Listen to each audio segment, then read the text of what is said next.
नमस्कार मित्रों। आज मैं आपके सामने राजनीति विज्ञान के बहुत ही महत्वपूर्ण प्रश्नों को लेकर आपके सामने उपस्थित हुआ हूँ, जो आपके TGT PhD UP assistant professor, UP अशासकीय असिस्टेंट प्रोफेसर, जीडीसी और अन्य जो भी राजनीति विज्ञान के जो प्रतियोगी परीक्षा हैं उनके लिए बहुत ही महत्वपूर्ण साबित होगा। पहला प्रश्न आइए हल करते हैं। पहला प्रश्न, निम्नलिखित में से किस अधिनियम के अंतर्गत भारतीय विधान परिषद को बजट पर बहस करने की शक्ति प्राप्त हुई? तो बजट की शक्ति प्राप्त हुई, आप सभी जानते हैं दोस्तों, भारतीय परिषद अधिनियम 1892 के अनुसार। तो इसलिए यहाँ पर 1892 सही हो गया। दूसरा प्रश्न, संविधान सभा में सदस्यों का चुनाव कैसे हुआ था? तो संविधान सभा में सदस्यों का चुनाव न सीधे जनता द्वारा हुआ था, न भारतीय राष्ट्रीय कांग्रेस के नामांकन द्वारा, न भारतीय राज्यों के शासकों से नामांकन द्वारा, जबकि प्रांतीय विधानसभाओं द्वारा हुआ था। इसलिए ये दूसरा प्रश्न का चौथा सही होगा, प्रांतीय विधान सभाओं द्वारा।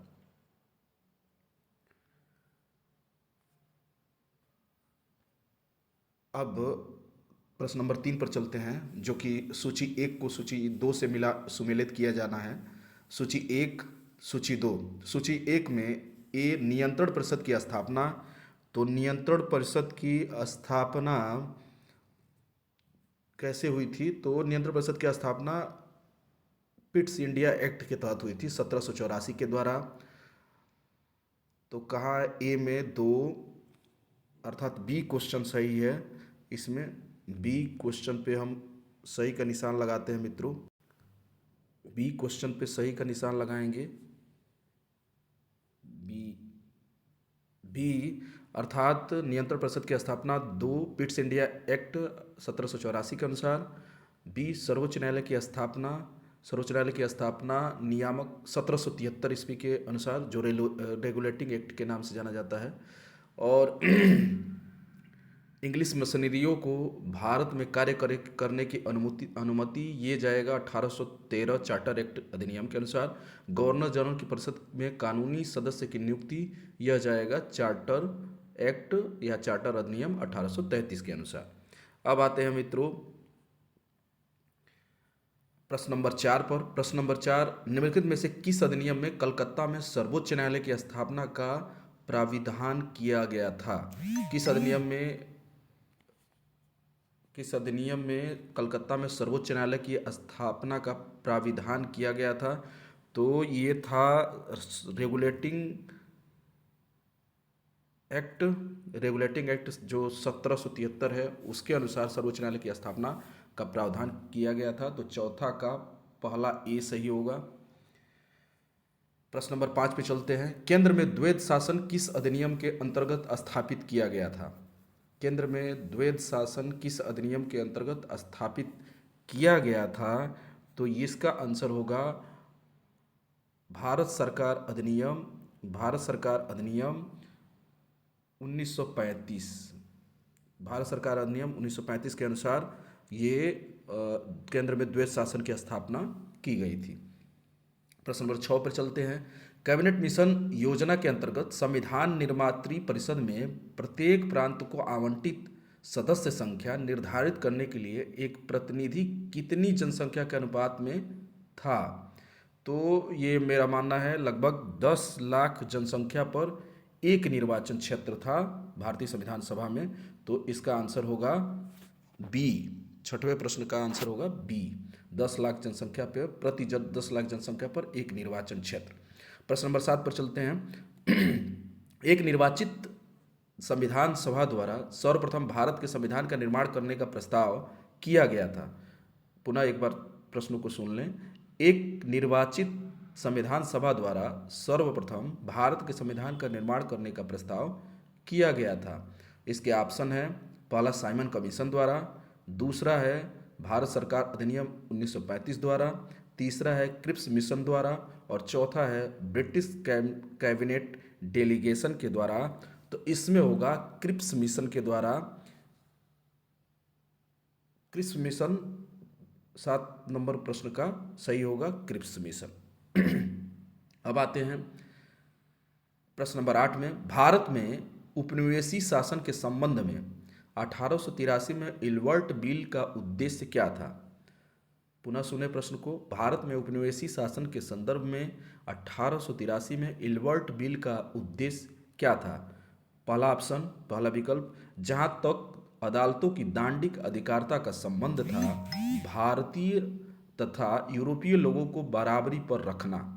दूसरा, देसी देश प्रेम की स्वतंत्रता पर, जो देसी है ये गलत है मित्रों, देश प्रेम की स्वतंत्रता पर कड़ा अंकुश लगाना, क्योंकि उसे उपनिवेशी शासकों का विरोधी समझा जाता था। तीसरा, प्रशासनिक सेवा परीक्षाएं भारत में करवाना, ताकि देसी भारतीयों को उसमें बैठने के लिए प्रोत्साहित किया जा सके। चौथा, शस्त्र एक्ट में संशोधन कर देसी भारतीय शस्त्र रखने की अनुमति देना। तो 8वें प्रश्न का पहला हो जाएगा, पहला ऑप्शन सही होगा। जहां तक अदालतों की दांडिक अधिकारिता का संबंध था, भारतीय तथा यूरोपीय लोगों को बराबरी पर रखना, ये इल्बर्ट बिल 1883 का संबंध था। अब प्रश्न नंबर 9 पर चलते हैं। राष्ट्रपति की अध्यादेश निर्गत करने की शक्ति प्रेरित है। तो अध्यादेश निर्गत करने की शक्ति प्रेरित है, पहला ऑप्शन, भारत सरकार अधिनियम 1919 द्वारा। दूसरा, भारत सरकार अधिनियम 1935 द्वारा। तीसरा, भारत सरकार अधिनियम 1909 द्वारा। चौथा, भारत सरकार अधिनियम 1947 द्वारा। तो इसमें भारत सरकार अधिनियम 1935 द्वारा ये अध्यादेश जारी करने की, राष्ट्रपति की अध्यादेश निर्गत करने की शक्ति प्रेरित है। अगला प्रश्न, प्रश्न नंबर 10।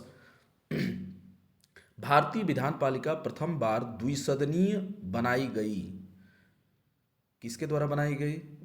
विकल्प नंबर 1, 1892 के भारतीय काउंसिल एक्ट द्वारा। विकल्प नंबर 2, 1909 के भारतीय काउंसिल एक्ट द्वारा। विकल्प नंबर 3, 1919 के भारत सरकार अधिनियम द्वारा। चौथा, 1935 के भारत सरकार अधिनियम द्वारा। तो इसका उत्तर होगा विकल्प नंबर सी, अर्थात 1919 के भारत सरकार अधिनियम के द्वारा भारतीय विधान पालिका प्रथम बार द्विसदनीय बनाई गई। अब आते हैं प्रश्न नंबर 11। 1919 के भारत शासन अधिनियम की निम्नलिखित में से कौन सी प्रमुख विशेषताएं हैं? पहला, प्रांतों की कार्यकारिणी सरकार में द्वैत शासन की व्यवस्था। दूसरा, मुसलमानों के लिए पृथक सांप्रदायिक निर्वाचन मंडलों की व्यवस्था।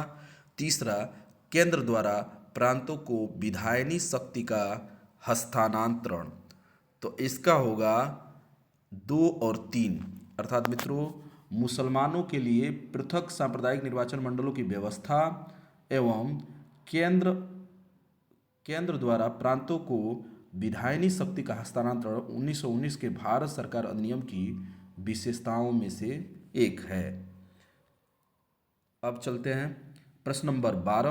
भारत परिषद की समाप्ति किसके द्वारा हुई? भारत परिषद की समाप्ति किसके द्वारा हुई? तो यह हुई थी भारत सरकार अधिनियम 1935 के द्वारा। तो याद रहे मित्रों, भारत परिषद की समाप्ति 1935 के अधिनियम द्वारा हुई थी। अब आते हैं प्रश्न नंबर 13। भारत के संविधान का प्रारूप तैयार करने वाली संविधान सभा के सदस्यों को क्या कहते हैं? भारत के संविधान का प्रारूप तैयार करने वाली संविधान सभा के सदस्यों को किसके द्वारा चुना गया था या किया गया था? तो यह नामित किया गया था विभिन्न प्रांतों की विधानसभाओं द्वारा चुना गया था। विभिन्न प्रांतों की विधानसभाओं द्वारा चुना गया था। न ये प्रत्यक्ष रूप से चुने गए थे, न जनता द्वारा ही चुना गया था। अब आते हैं प्रश्न नंबर 14। किस अधिनियम ने भारतवासियों को अपने देश के प्रशासन में कुछ हिस्सा लेना संभव बनाया? पहला, चार्टर एक्ट 1833। दूसरा, चार्टर एक्ट 1853। तीसरा, government of India act 1858। D, Indian council act 1861। तो इसमें मित्रों सही होगा चार्टर एक्ट 1833 ईस्वी। तो इसका प्रश्न नंबर 14 का उत्तर होगा चार्टर एक्ट 1833 ईस्वी के अधिनियम ने भारतवासियों को अपने देश के प्रशासन में कुछ हिस्सा लेना संभव बनाया। अब आते हैं प्रश्न नंबर 15। स्वतंत्र भारत की संविधान सभा के अध्यक्ष कौन थे? तो स्वतंत्र भारत के संविधान सभा के अध्यक्ष क्या डॉक्टर भीमराव अंबेडकर थे? क्या डॉक्टर राजेंद्र प्रसाद थे? राजा गोपालाचारी थे? के एम मुंशी थे? तो इसमें आपको सही उत्तर बताना है। सही उत्तर है 16 का ए, अर्थात डॉक्टर भीमराव अंबेडकर। सही उत्तर नहीं मित्रों, ये त्रुटि है। और 15 डॉक्टर राजेंद्र प्रसाद को अस्थाई अध्यक्ष बनाया गया था, जबकि सच्चिदानंद सिन्हा को अस्थाई अध्यक्ष के रूप में नियुक्त किया गया था, चुनाव किया गया था। भारत में स्वतंत्र भारत की संविधान सभा के प्रथम अध्यक्ष अर्थात अस्थाई अध्यक्ष डॉक्टर सच्चिदानंद सिन्हा थे तथा अस्थाई अध्यक्ष डॉक्टर राजेंद्र प्रसाद थे, इसलिए यहाँ पे डॉक्टर राजेंद्र प्रसाद सही उत्तर होंगे। प्रश्न नंबर 16। 1946 में निर्मित अंतरिम सरकार में कार्यपालक परिषद के उपसभापति थे। तो उपसभापति कौन थे? पहला जवाहरलाल नेहरू थे, डॉक्टर एस राधाकृष्णन थे, सी राजा गोपालाचारी थे, डॉक्टर राजेंद्र प्रसाद थे। तो पहला होगा, इसके प्रथम कार्यपालिका परिषद के उपसभापति थे पंडित जवाहरलाल नेहरू। तो हमारा उत्तर सही होगा ए। अब आते हैं मित्रों प्रश्न नंबर 17। संविधान सभा के चुने हुए अस्थाई अध्यक्ष कौन थे? संविधान सभा के चुने हुए अस्थाई अध्यक्ष कौन थे? जैसा कि ऊपर के प्रश्न में मैंने बताया था, चुने हुए अध्यक्ष एकमात्र डॉक्टर राजेंद्र प्रसाद थे, इसलिए संविधान सभा के चुने हुए अस्थाई अध्यक्ष कौन थे? डॉक्टर राजेंद्र प्रसाद। अब आते हैं 18 नंबर प्रश्न नंबर 18। अखिल भारतीय महासंघ स्थापित करने का प्रावधान शामिल किया गया था। तो अखिल भारतीय महासंघ स्थापित करने का प्रावधान शामिल किया गया था। विकल्प नंबर 1 भारत सरकार अधिनियम 1935 में, अगस्त प्रस्ताव 1940 में, भारत सरकार अधिनियम 1919 में, कैबिनेट मिशन प्रस्ताव 1946 में। तो इसका उत्तर होगा भारत सरकार अधिनियम 1935 में। तो 1935 में भारत सरकार अधिनियम के तहत अखिल भारतीय महासंघ स्थापित करने का प्रावधान किया गया।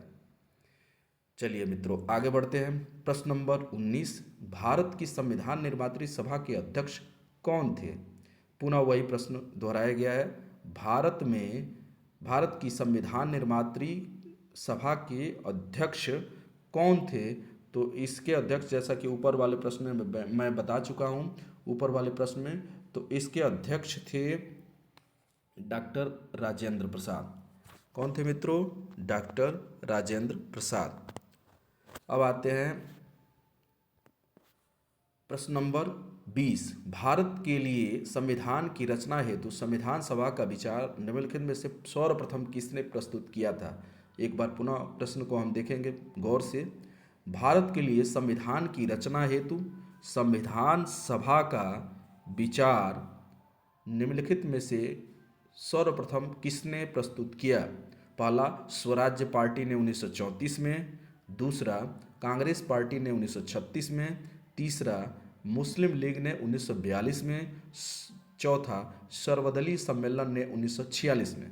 तो इसमें मित्रों पहला होगा स्वराज्य पार्टी ने 1934 में भारत के लिए संविधान की रचना हेतु संविधान सभा का विचार दिया। इसका आंसर होगा 20 का ए, अर्थात स्वराज्य पार्टी। अब आते हैं निम्नलिखित में से कौन कौन से कथन संविधान सभा के विषय में नहीं है? ये प्रश्न कह रहा है, पुनः आप इसे गौर से देखेंगे। निम्नलिखित में से कौन कौन से कथन संविधान सभा के विषय में नहीं है? तो नहीं है पूछ रहा है। पहला है वह वयस्क मताधिकार पर आधारित नहीं थी, ये एकदम करेक्ट आंसर है। वह वयस्क मताधिकार पर आधारित नहीं थी, तो ये नहीं है, अर्थात ये सही है। दूसरा, वह प्रत्यक्ष निर्वाचन का परिणाम थी, ये भी गलत है, प्रत्यक्ष निर्वाचन था नहीं इसमें। तीसरा, वह बहुदलीय निकाय थी, बहुदलीय तो निकाय थी, ये सही है। उसने अनेक समितियों के माध्यम से कार्य किया, ये भी सही है। तो हमें गलत उत्तर छांटना है, तो गलत उत्तर में पहला होगा, वह वयस्क मताधिकार पर आधारित नहीं थी, पहला और दूसरा। अर्थात इसका 21 नंबर प्रश्न का उत्तर हुआ 1 और 2, अर्थात वह वयस्क मताधिकार पर आधारित नहीं थी, वह प्रत्यक्ष निर्वाचन का परिणाम थी, ये दोनों विकल्प गलत है। इसलिए हमारा उत्तर हुआ 21 का ए। अब आते हैं कथन और कारण पूछते हैं मित्रों। ये बार बार बहुत ही प्रतियोगी परीक्षाओं में बार बार कथन और कारण पूछा जाता है, तो उसको समझने की ज़रूरत है और उसे अच्छा सा समझ के उसको उत्तर दे सकते हैं। बेबल योजना के अनुसार कार्यकारी परिषद में हिंदू और मुस्लिम सदस्यों की संख्या समान होती थी। पुनः प्रश्न को दोहराएंगे। वेबल योजना के अनुसार कार्यकारी परिषद में हिंदू और मुस्लिम सदस्यों की संख्या समान होती थी।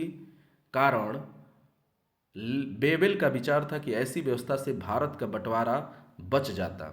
ऐसा ये गलत है, कारण ही गलत है, क्योंकि कभी भी अंग्रेज ये नहीं चाहे कि भारत का बंटवारा न हो, वो तो हमेशा फूट डालो राज करो पे विश्वास करते थे। इसलिए कथन ए सही है और कारण गलत है, तो इसका आंसर होगा सी। याद रखिए मित्रों, कथन ए सही है, यानी कथन सही है, और पर कारण गलत है, यानी ये सही है, ये आपका सही है। अब आते हैं प्रश्न नंबर 23 नंबर प्रश्न पे चलते हैं मित्रों। प्रश्न नंबर 23, भारतीय संविधान सभा की स्थापना की गई थी 10 जून 1946 को, दूसरा 9 दिसंबर 1946 को, तीसरा 26 नवंबर 1949 को, चौथा 26 दिसंबर 1949 को। तो इसमें 9 दिसंबर 1946 को भारतीय संविधान सभा की स्थापना की गई थी, तो याद रखिए 23 का उत्तर होगा बी। अब आते हैं प्रश्न नंबर 24, भारतीय संविधान को बनाने हेतु संविधान सभा के हेलो मोटो। अब आते हैं मित्रों प्रश्न नंबर 24 पर। भारतीय संविधान को बनाने हेतु संविधान सभा के कुल कितने अधिवेशन हुए थे? पहला 7 अधिवेशन, दूसरा 9, तीसरा 12, चौथा 15। तो कुल अधिवेशन 12 हुए थे, ये नोट कर लीजिएगा क्योंकि ये हमेशा पूछता रहता है, बहुत ही इंपॉर्टेंट ये प्रश्न है। अर्थात भारतीय संविधान को बनाने हेतु संविधान सभा के कुल 12 अधिवेशन हुए थे। अब आते हैं प्रश्न नंबर 25, संविधान सभा में वयस्क मताधिकार को 15 वर्ष के लिए स्थगित करने की बात किसने कही थी? संविधान सभा में वयस्क मताधिकार को 15 वर्ष के लिए स्थगित करने की बात किसने कही? तो याद रखिए, ये मौलाना आज़ाद ने कहा था कि भारतीय संविधान सभा में वयस्क मताधिकार को 15 वर्ष के लिए स्थगित कर दी जानी चाहिए, क्योंकि वयस्क मताधिकार में बहुत सारे लोग उस वक्त शिक्षित नहीं थे, साक्षर नहीं थे, वो अपने अधिकारों को समझ नहीं सकते थे। इसलिए मौलाना आज़ाद ने संविधान सभा में वयस्क मताधिकार को 15 वर्ष के लिए स्थगित करने की बात कही थी। अब आते हैं प्रश्न नंबर 26, 1935 के अधिनियम द्वारा स्थापित संघ में अवशेष शक्तियाँ किसको दी गई थी? पुनः सुनेंगे, 1935 के अधिनियम द्वारा स्थापित संघ में अवशेष शक्तियाँ किसको दी गई थी? तो अवशेष शक्तियाँ जो थी वो किसको दी गई थी? तो विकल्प नंबर 1 संघीय विधान पालिका को, प्रांत विधानमंडल को, गवर्नर जनरल को, प्रांतीय गवर्नरों को। तो इसका उत्तर हुआ गवर्नर जनरल को, यानी अवशिष्ट शक्तियाँ 1935 में गवर्नर जनरल को दी गई, जो बाद में चलकर अवशिष्ट शक्तियाँ संघ सरकार को दी जाने लगी, यानी संघ सूची के विषय का ये बात कह रहा है। तो संघ में अवशेष शक्तियाँ किसको दी गई थी? गवर्नर जनरल को दी गई थी। 1935 के अधिनियम के अनुसार। निम्नलिखित में से प्रश्न नंबर 27, निम्नलिखित में से संविधान सभा की संघ संविधान समिति का अध्यक्ष कौन था? तो संघ संविधान समिति का अध्यक्ष कौन था ये पूछ रहा है, तो ये जवाहरलाल नेहरू थे। मित्रों, निम्नलिखित में से संविधान सभा की संघ संविधान समिति का अध्यक्ष कौन था? तो ये पंडित जवाहरलाल नेहरू थे। प्रश्न नंबर 28, 1935 के अधिनियम के तहत कराए गए विधानसभा चुनाव में किस राज्य में कांग्रेस ने पूर्ण बहुमत प्राप्त नहीं किया? 1935 के अधिनियम के तहत कराए गए विधानसभा चुनाव में किस राज्य में कांग्रेस ने पूर्ण बहुमत प्राप्त नहीं किया था? तो इसका उत्तर होगा बंगाल में। पूर्ण बहुमत बंगाल में इसने प्राप्त नहीं किया था, तो इसका आंसर होगा डी, 28 का डी। अब आते हैं 29, किस कानून के तहत वायसराय को अपनी कार्यकारिणी के सदस्यों की संख्या में वृद्धि का अधिकार दिया गया है? किस कानून के तहत वायसराय को अपनी कार्यकारिणी के सदस्यों की संख्या में वृद्धि का अधिकार दिया गया है? तो यह अपनी संख्या में वृद्धि का अधिकार 1861 के अनुसार दिया गया है, यानी 1861 का अधिनियम इसके अनुसार दिया गया था। अब आते हैं निम्नांकित में से कौन सा एक भारत शासन अधिनियम 1935 में स्वीकार किया हुआ महत्वपूर्ण अस्थायी अवयव नहीं है? याद रखिए, 1935 अर्थात भारत सरकार अधिनियम 1935 के अनुसार क्या चीज़ उसमें स्वीकार नहीं किया गया था, यानी उसका अवयव नहीं है? पहला, देश के लिए लिखित संविधान। दूसरा, विधानमंडल के लिए निर्वाचित एवं जवाबदेह प्रतिनिधि। तीसरा, एक संघ की योजना का विचार। चौथा, विधानमंडल के लिए सरकारी सदस्यों का समावाचित किया जाना। तो इसका उत्तर होगा, अर्थात उस टाइम अंग्रेज थे, अंग्रेज कभी नहीं चाहते थे कि भारत के लिए एक संविधान होना चाहिए, तो उन्होंने देश के लिए लिखित संविधान जो है यह कभी भी इसका अवयव 1935 के अधिनियम के अनुसार नहीं रहा है। प्रश्न नंबर 31, भारत का संविधान पूर्ण रूप से तैयार हुआ। मित्रों, ये पूछ रहा है भारत का संविधान पूर्ण रूप से तैयार हुआ, जबकि अगर पूछा होता कि भारत का संविधान कब लागू हुआ तो ये 26 जनवरी 1950 होता, लेकिन यह यहाँ पूछ रहा है कि भारत का संविधान पूर्ण रूप से तैयार कब हुआ। तो याद रखिए, पूर्ण रूप से तैयार हो गया था 26 नवंबर 1949 ईस्वी को हमारा संविधान बनकर तैयार हो गया, यानी 26 नवंबर 1949। ये सही है, बी यानी 31 का बी आंसर सही है। अगला प्रश्न 19 अनुच्छेद प्रश्न नंबर 32, भारतीय संविधान कब लागू हुआ था? तो भारतीय संविधान 26 जनवरी 1950 को लागू हुआ था। जैसा कि अभी मैंने कहा था, भारतीय संविधान कब लागू हुआ था? 26 जनवरी 1950 को लागू हुआ था। अब आते हैं प्रश्न नंबर 33, संविधान सभा के सम्मुख संविधान की प्रस्तावना का प्रस्ताव किसने रखा? एक बार पुनः प्रश्न को सुन लीजिए। 33 प्रश्न, संविधान सभा के सम्मुख संविधान की प्रस्तावना का प्रस्ताव किसने रखा था? तो ये उद्देश्य प्रस्ताव जिसको कहते हैं वो इन्होंने रखा था, जवाहरलाल नेहरू, अर्थात भारत के प्रथम प्रधानमंत्री पंडित जवाहरलाल नेहरू ने इसे रखा था।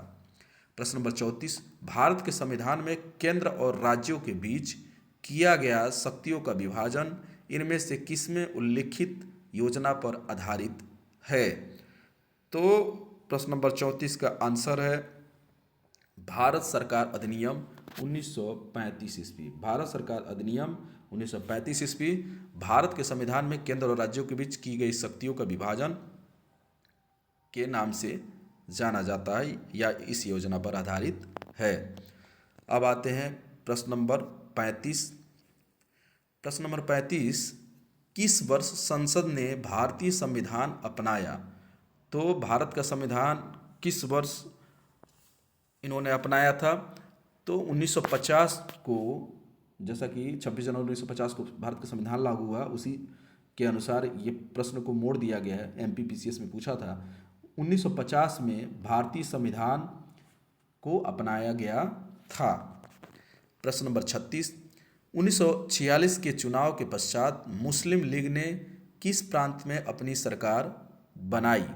पहला बंगाल में, दूसरा उत्तर पश्चिमी सीमा प्रांत में, तीसरा पंजाब में, चौथा बिहार में। तो इसका 36 का आंसर होगा बंगाल में, अर्थात मुस्लिम लीग ने सबसे पहले बंगाल में चुनाव के 1946 के चुनाव के पश्चात अपनी सरकार बनाई थी। तो प्रश्न नंबर 36 का आंसर होगा ए बंगाल। निम्नलिखित में से किसने सुझाव दिया था कि भारत की स्वतंत्रता के बाद भारतीय राष्ट्रीय कांग्रेस को एक राजनैतिक दल के रूप में भंग कर दिया जाना चाहिए?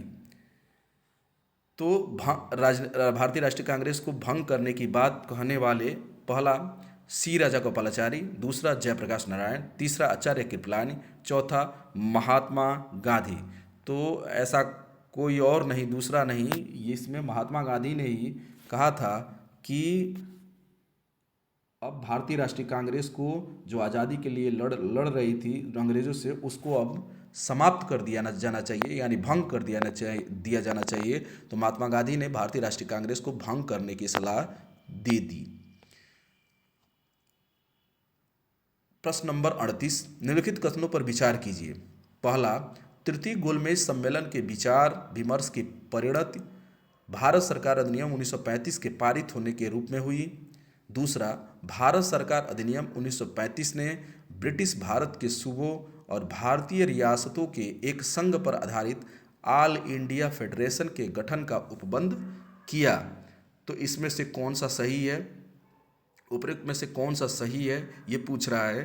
तो इसका आंसर होगा केवल 2, अर्थात भारत सरकार अधिनियम 1935 के ने ब्रिटिश भारत के सूबों और भारतीय रियासतों के एक संघ पर आधारित ऑल इंडिया फेडरेशन के गठन का उपबंध किया, अर्थात इसका 38 नंबर प्रश्न का उत्तर हो गया बी, केवल 2।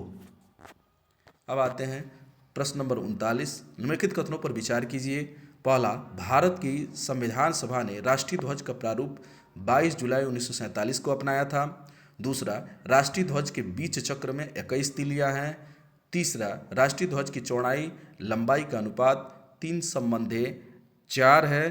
तो इसका आंसर केवल होगा 1, अर्थात 2 और 3 गलत है और हमें सही का चुनाव करना है। तो केवल 1 सही है, अर्थात 1 का मतलब है भारत की संविधान सभा ने राष्ट्रीय ध्वज का प्रारूप 22 जुलाई 1947 को अपनाया था। तो 39 का केवल 1 सही है, अर्थात बी सही है। प्रश्न नंबर 40, भारत का संविधान देश की आवश्यकताओं की पूर्ति करता है। दूसरा कारण, इसको एक गृहीत संविधान कहा जाता है। ये मेरे ख्याल से गलत है मित्रों।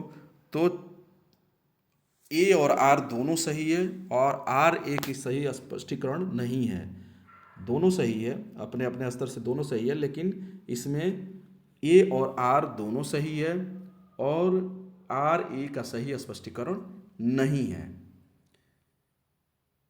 अब आते हैं प्रश्न number 41, doctor B R Ambedkar की अध्यक्षता में संविधान सभा की प्रारूप समिति में कितने अन्य सदस्य थे? तो प्रारूप समिति में अन्य सदस्य थे 7।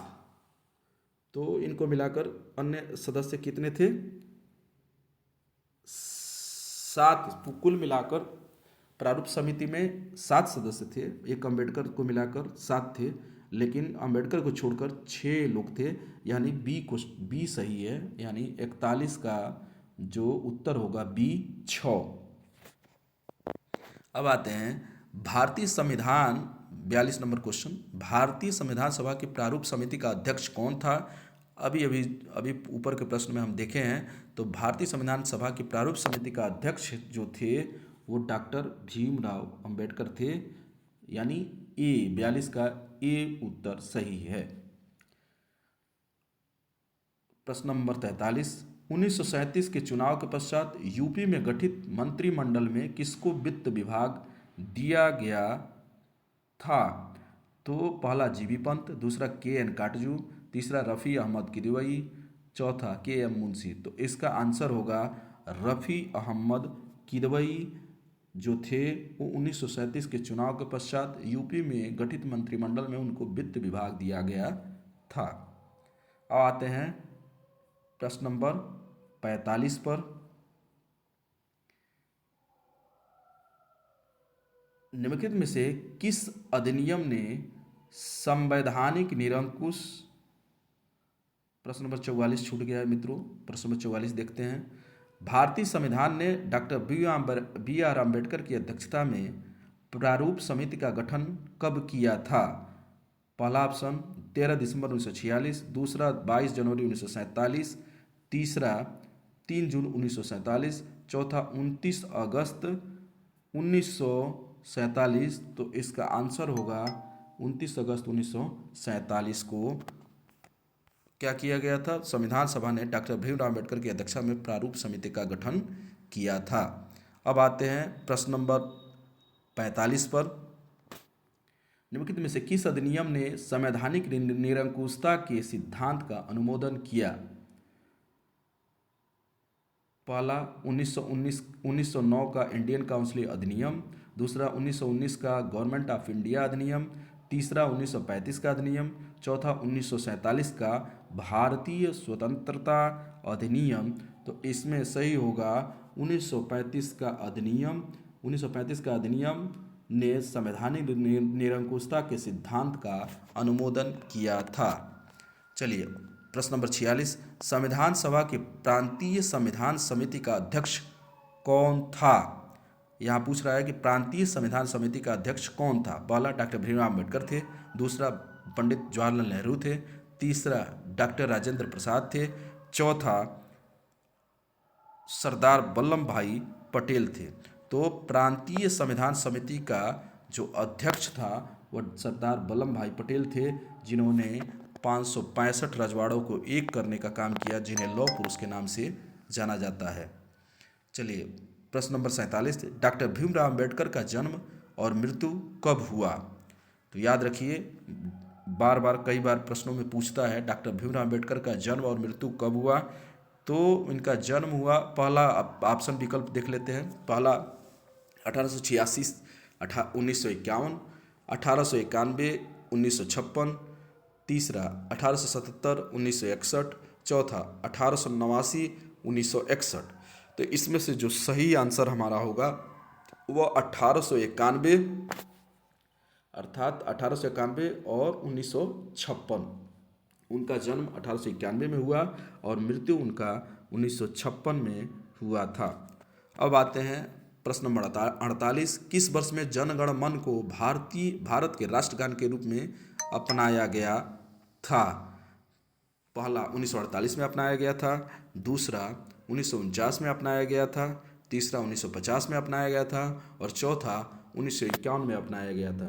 तो इसका आंसर होगा जनगण मन अधिनायक जय हे को भारत के राष्ट्रगान के रूप में 1950 में अपनाया गया था, अर्थात हमारा सी 1950 सही होगा। अगला है 49 प्रश्न, संविधान पांडुलेखन समिति का निम्न में से कौन सदस्य नहीं था? संविधान पांडुलेखन समिति का निम्न में से कौन सदस्य नहीं था? पहला मोहम्मद सादुल्ला, दूसरा KM मुंशी, तीसरा AK अय्यर, चौथा जवाहरलाल नेहरू। तो इसका आंसर होगा जवाहरलाल नेहरू। जो जवाहरलाल नेहरू थे वह भारतीय संविधान संविधान पांडुलेखन समिति के सदस्य नहीं थे। बाकी लोग यानी मोहम्मद सादुल्ला, KM मुंशी, AK अय्यर, ये सभी लोग संविधान पांडुलेखन समिति के अध्यक्ष थे। यानी प्रारूप समिति संविधान पांडुलेखन के समिति के ये तीनों सदस्य थे, बाकी जवाहरलाल नेहरू इसके सदस्य नहीं थे। अब आते हैं प्रश्न नंबर 50, भारतीय संविधान को अपनाया गया था, किसके द्वारा अपनाया गया था? पहला संविधान सभा द्वारा, दूसरा ब्रिटिश संसद द्वारा, तीसरा गवर्नर जनरल द्वारा, चौथा भारतीय संसद द्वारा। तो इसका आंसर होगा संविधान सभा द्वारा भारतीय संविधान को अपनाया गया था? तो 50 का पहला उत्तर सही होगा, संविधान सभा द्वारा भारतीय संविधान को अपनाया गया था। मित्रों, आज हम 50 महत्वपूर्ण प्रश्नों को, जो राजनीति विज्ञान अनेक प्रकार के प्रतियोगी परीक्षाओं में पूछा जाता है, उसका हमने उस पर चर्चा किया, उस प्रश्न को हल किए। अब हम आगे अगले अगले दिनों में ऐसे ही 50-50 प्रश्नों के साथ आपके सामने मैं उपस्थित होऊंगा। तब तक के लिए आप सबको नमस्कार, सादर प्रणाम।